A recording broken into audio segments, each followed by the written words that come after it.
Ladies, this video is going to be very authentic. I'll keep it 100% authentic. If you're going through a breakup, if you are doing no contact, if you're trying to get him back, you better watch until the end. So I'm going to be using this notebook, trying to remember everything, and also trying to make sure that you get the maximum amount of value from this video, okay? So let me tell you a story. In 2023, a client of mine named Anna, she reached out to me. Now, this girl, she's a 10 out of 10. She was very loyal to her boyfriend. She was very understanding, very forgiving. She cooked for him, everything you can describe from a perfect girlfriend or a wife material type of a girlfriend. She listened to him. She helped him in everything. In fact, when they got together, this guy was going through a lot of things and she stood by him. This is the type of a girl who makes you a sandwich after making love without you asking her to do that. 10 out of 10. So she reached out to me. She was crying. She was going through hell and she wanted help. She told me that her boyfriend left her like suddenly. And I was like, there's no such a thing. There has to be a story. What happened?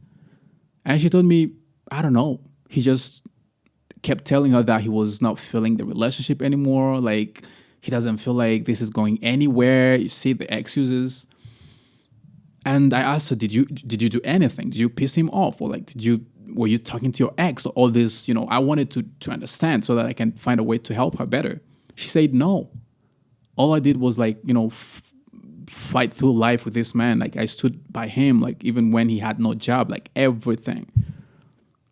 It was confusing. So the guy left her for a girl named Ashley. How do I know the name? We did our homework. He left her for a girl named Ashley. And now that Ashley, she is a solid 7 out of 10 maximum in terms of beauty, right? Because I don't know her behaviors. I don't know how she behaves, all that. But in terms of look, 7 out of 10 max.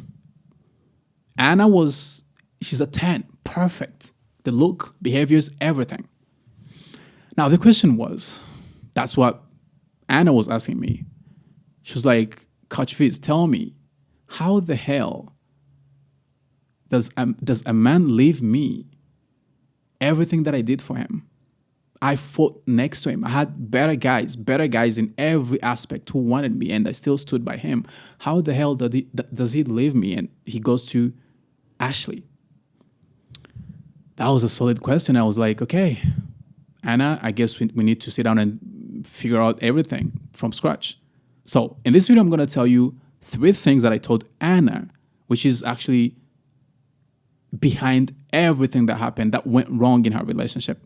So if you want to make sure that, number 1, you want to get this man back, or probably you don't, but you want to make sure that you won't repeat this cycle every time getting with a guy and things end up here on YouTube watching these kind of videos. If you want to make sure that you avoid all that, then you have to know the people you're dealing with, which is men in this regard. I'm going to tell you 3 things that I told Anna, and this is the only way you're going to make sure that you will never find yourself in this situation. So you have to stick around this video. The first thing is going to make sure that you're 30% safe. The second is going to make sure that you're 60% safe if you do the first 2. And the third, which is the last, at least you be 90% safe. If you understand all these rules and you apply them, I can almost promise you that you always find the problem before it even appears, and you always be ahead of the game. So now let's jump into it. So the first thing that I told Anna, which is rule number 1, is the reverse gravity. So don't be scared of the terms because I'm here to explain. So I want to talk about 2 things, which is friction versus peace. You probably already heard of people telling you that men, all they want is just peace, right? Give them peace and quiet. Right? They want a low maintenance woman who's very peaceful, very, easygoing and everything. Well, I'm not here to deny it. I'm not going to say that men love toxic and crazy, unhealthy relationship. But there's something when you talk about peace and friction, which is friction and peace, when you talk about men wanting peaceful and easygoing, whatever, there's something that we need to actually make clear. And that's going to take me to the psychological fact or reality that I want us to talk about. So, men value territorial conquest not peace as just peace or whatever. And I say this in my previous video. If you just saw this video, like is this your first time to see me, then you have to check out my page as well. Men value territorial conquest. Men are evolved as conquerors, as fighters. That's what our ancestors, like a couple thousand years ago, were doing, fighting endless wars and everything. It's just conquest. So when a man decides to do something, it's like the beginning of a conquest in his mind, subconscious mind. So the process is the reward, is the fun part. But when he decides to lock and say, okay, this conquest is done, I've already conquered it, this endeavor, this journey, he loses the mystery, the thrill, everything disappears with the end of the process, with the end of the conquest. So what do I mean by that? You're not at land, you're not at territory. What am I talking about? Conquest. What is that? So in real life, and don't get me wrong, this applies to women and men all together, but we're talking about men. In real life, a man is required to perform, right? At work, he needs to work certain hours. He needs to show up on time. He needs to do A, B, C, D. He needs to look in shape. He needs to be making a certain amount of money. He needs to have certain, certain height. He needs to speak a certain way. He needs to be funny. He needs to all this for him to have the best of, the 10 out of 10 type of women, in this regard, Anna, right? So the real world doesn't just go easy on men. It doesn't play the, peaceful, whatever. No, it's chaotic. It requires a man to perform. So when a man comes from the real world, which is the real experience where he's required to perform, and he goes to a relationship which is supposed to treat him the same way the real world treats him. But in this regard, this relationship is perfect. Anna, 10 out of 10 in looks and behaviors. He's going to feel like he's living in a natural environment. It's like you grab a fish and you put it in a tank. If you take a fish out of an ocean, which was used to exploring miles and miles of water, you put it in a tiny tank. I don't know how the fish feels mentally because I've never been into a fish's mind, but I believe it's going to be bothered, right? It won't feel free. So a man feels the same way.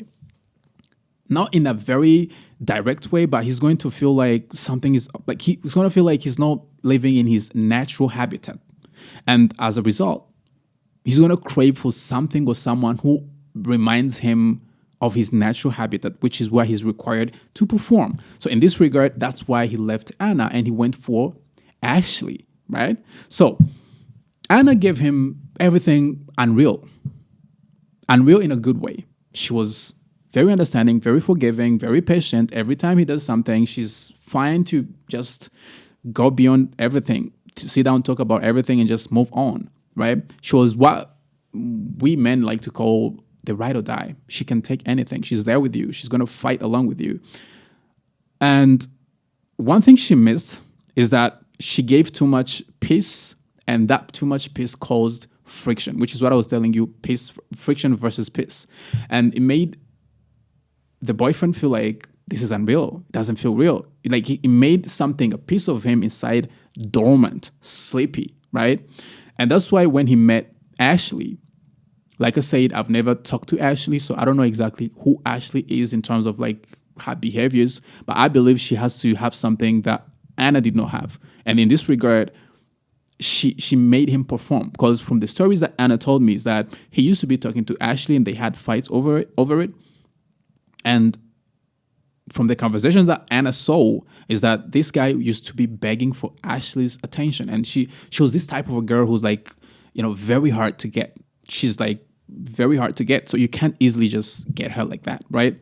So he used to be even before he met Anna, he used to be trying to get Ashley before, right? So he definitely enjoyed the chase, the thrill, wanting to, the process of trying to conquer that new land, which is Ashley, because she was, the type of a woman who's not easy to seduce or to get, right? So Anna gave unreal, perfect environment, but Ashley was giving the real world experience where a man is required to perform, to push, to chase, right? So that's the first law. And like I said, if you understand just this one, you are 30% safe with any man. If you know that you need to keep this man in his natural habitat, you need to keep him performing, you need to keep him activated, then you are 30% safe. Let's talk about the second one, which is going to take you from 30% to 60% safe, right? Second one, this is the second answer that I gave Anna, is the compliance mistake. And I want to talk about resentment versus forgiveness. Now, in relationships, there's always ups and downs, there's problems, there's dramas, there's, flows. We are not perfect creatures, right? And one is required to be forgiving, to be understanding. But the reason why I want to talk about the resentment versus forgiveness, which is from advice number 2, which is compliance mistake. I want to first talk about the myth. There's always a myth that it's like a common advice, sometimes even mainstream advice. Funny, right? And most people just fall for this myth, and in the end, they're shocked. They're like, "What the hell? Like, I thought this is how things are supposed to be." So the myth here is like when you are very forgiving, very understanding, you just go over things, you let things go, like, don't have grudges. Come on, it's not a big deal. Come on, like, are you gonna get over this? All these tiny talks that makes you feel like, oh, you're a problem, you're a villain, you're evil. Like, you don't, let things pass, right? So when you are too forgiving and too understanding, all that, it makes you they say like, oh, a man is gonna give you an unconditional love. He's gonna love you like, oh my God, like you're gonna have the deepest of the deepest connections ever, right? I want to tell you that that is actually wrong. That's not true. Not entirely wrong, but you have to kind of like restructure it. Okay, so in the real world, there is no such a thing as unconditional love. I might have people say, "What do you mean? Come on, like there's always, someone who's going to love you unconditionally." I don't think so. I want to tell you that in everything in the world, everything that we do, everything that we experience, there's always conditions. There's conditions for you to be that man's girlfriend. You need to be at least pretty. You need to smell good. There's things he liked about you. That's why he came and picked you, right? There's things you liked about him. That's why you picked him. You had a lot of attention from other men. Why him? There's something, and those some things, we call them conditions. You had to follow some conditions, some terms. And it doesn't only work when you're getting with a man, it should keep working even when you are together. Those conditions should stay alive, they should stay activated, and you should have what? A monthly review? Monthly, like trimester, every 3 months, every year, I don't know, 6 months, but you should always have a review. The same way businesses do, the same way big companies do, the same way schools do.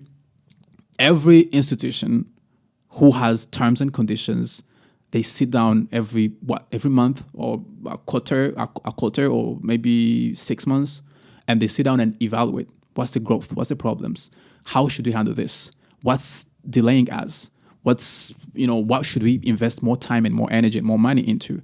So like I think this should be a culture in relationships as well, because our relationship is just like a business. It has nothing. It's not like, I understand there's love, there's feelings involved, but then why do people keep breaking each other's hearts? It's because in the beginning, you're treating it as a partnership, as two business people who are trying to get together. But then in the middle, when you get into it, feelings arrive, and now you catch feelings, and then you let go of the conditions, you let go of the terms and conditions, you let go of the boundaries. So there's no such a thing as unconditional love, and probably from a mother to a child, because like a mother is gonna love you anyways. But when it comes to two adults who are strangers and they get together, they start dating, there's no such a thing that things are gonna be unconditional forever. So there has to be conditions. And when you stop requiring him to meet those conditions, that's when you lose him. Because how would you perform if at your workplace they don't require you to show up, at a certain time, to perform a certain way, to meet some goals? How do you perform at work? Things are going to be chaotic. You're going to show up at probably 2 p.m., right? So conditions have to stay there. So men have to be put under certain requirements for them to keep performing. If not, you're going to see a man living a 10 out of 10 Anna and he's gonna go to a 7 out of 10 or 6 out of 10 Ashley, because Ashley keeps her terms and conditions alive. She keeps that man in performance mode. He needs to keep performing. And I'm not saying that a man has to be the only one performing. Now we're talking about men, but this has to be, both ways. But when a man starts to do whatever that he does and you're okay with it, you forgive. Like, remember, we're talking about resentment versus forgiveness.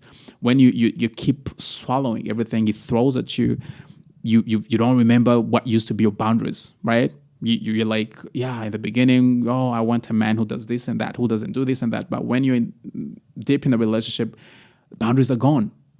He can see, he can clearly see that you have no boundaries, and he's going to step on you. Men are evolved to I don't know if you remember or you probably know the term like survival of the fittest, survival of the strongest. Back in the old days, probably a couple thousand years ago, every civilization, every kingdom, every empire to survive, you had to have a backbone. You have to be stronger. You had to fight through.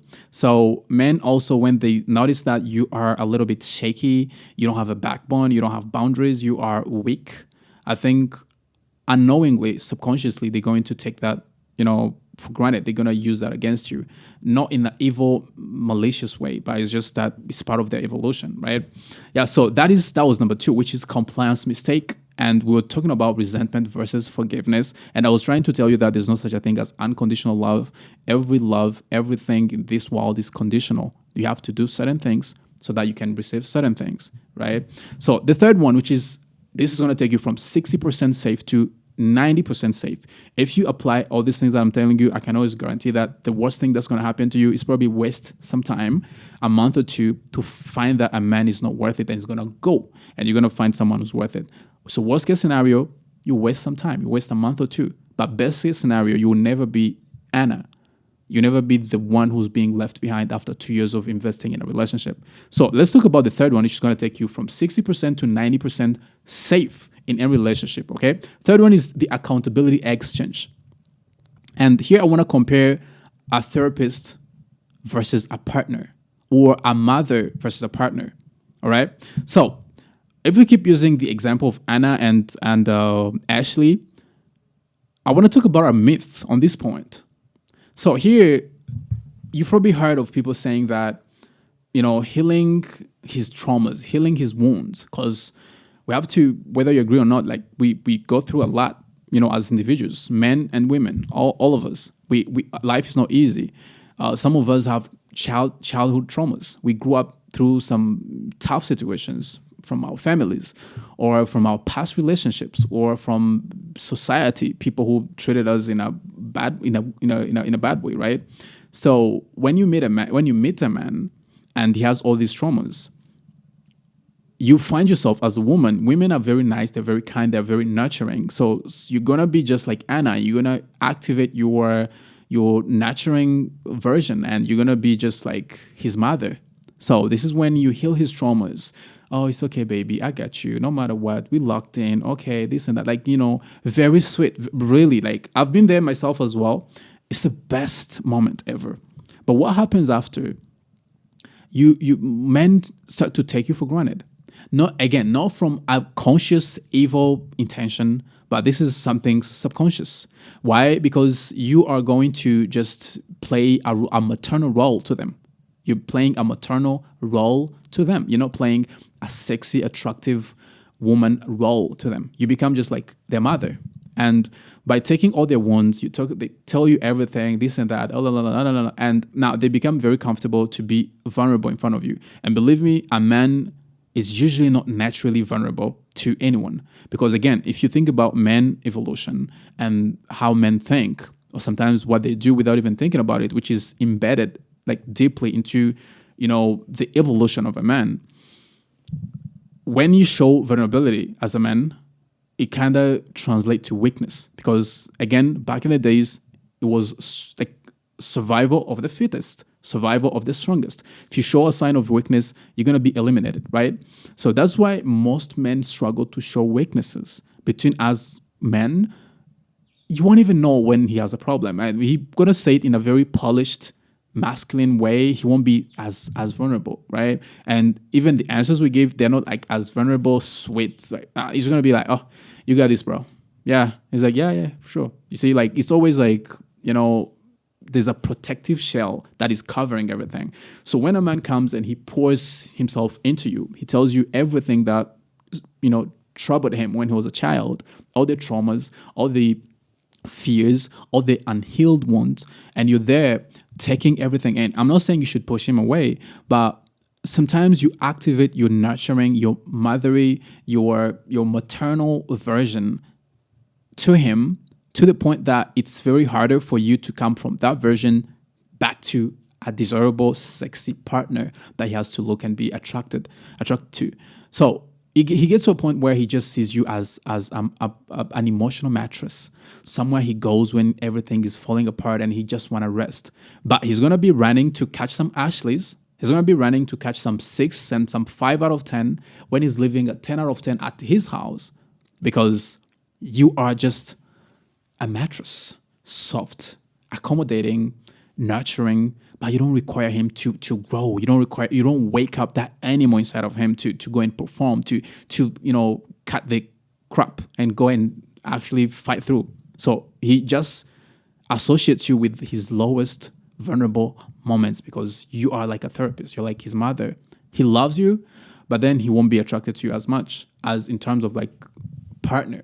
So that's where you find him going for a very cold and detached woman who's like a 5 out of 10 or 6, 7 out of 10 leaving you, and be like, I really helped this man to heal. I helped this man to go through hell. I was there for him when he was down. I think you've heard all those stories of women. I was there for him when he was going through hell. I helped him to heal. I never left him when his ex left him. When everything was falling down, his ex left him, but I was there for him and I stood by his side.